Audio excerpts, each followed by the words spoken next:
Well, barely a week goes by without a story of violent bullying in our schools. But what about the bullying we don't see? The type that goes on between teenage girls, like spreading rumours, sabotaging friendships, excluding one another.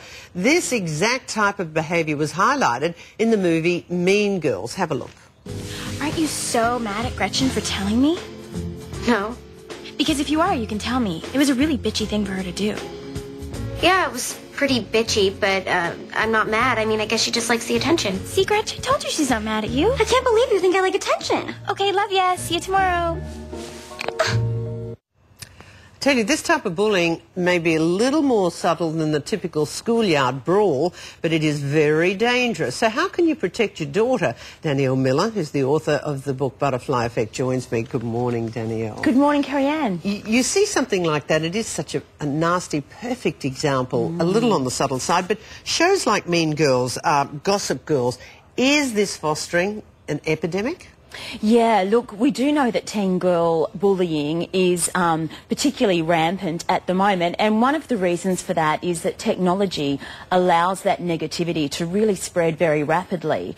I think it's also important to note, though, that quite often we're very quick at blaming teenage girls for being destructive, whereas quite often they are just really demonstrating and acting out on some of the stresses that they feel personally too. Teen girls at the moment are under enormous pressure around body image, academic performance.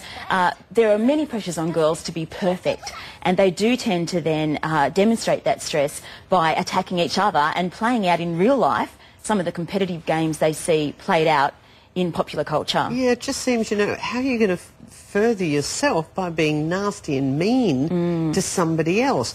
A lot of people will then say, come on, it's been around for a very long time.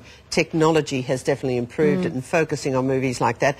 But isn't it part of coping and adapting to it as part of growing up? Yeah, we know that the adolescent brain doesn't fully develop until a little later on, so the frontal lobes in particular aren't yet developed, which makes teen girls very impulsive. But we didn't know about frontal lobes. No, we didn't. When I was going to school. Yeah. All you knew, she was mean to me, you had a bit of a cry, then you got, and your mother said, it'll be all right, don't talk to her or don't mix with her anymore, you're okay. Yeah, what you're talking about there is probably an example of a friendship having a fallout. When we use terms like bullying, we're talking about something that's far more systematic and far more damaging long-term too.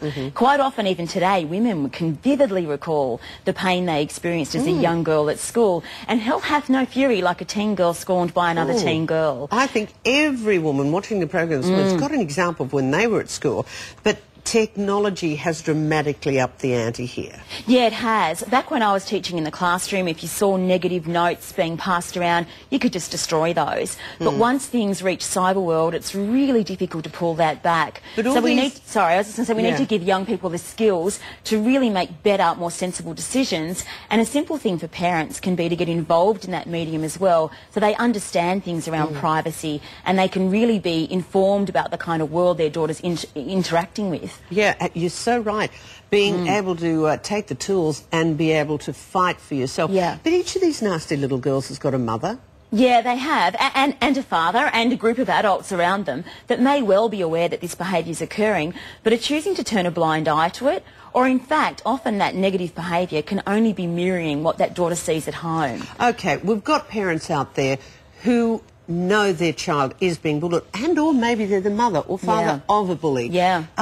Okay, let's look at the signs. Yeah, look, the signs that you've got on the screen are really important things to be aware of. They may be an indication that your daughter is being bullied or ostracised. They might also be a sign of other things that are going on in her life, other stress-related conditions.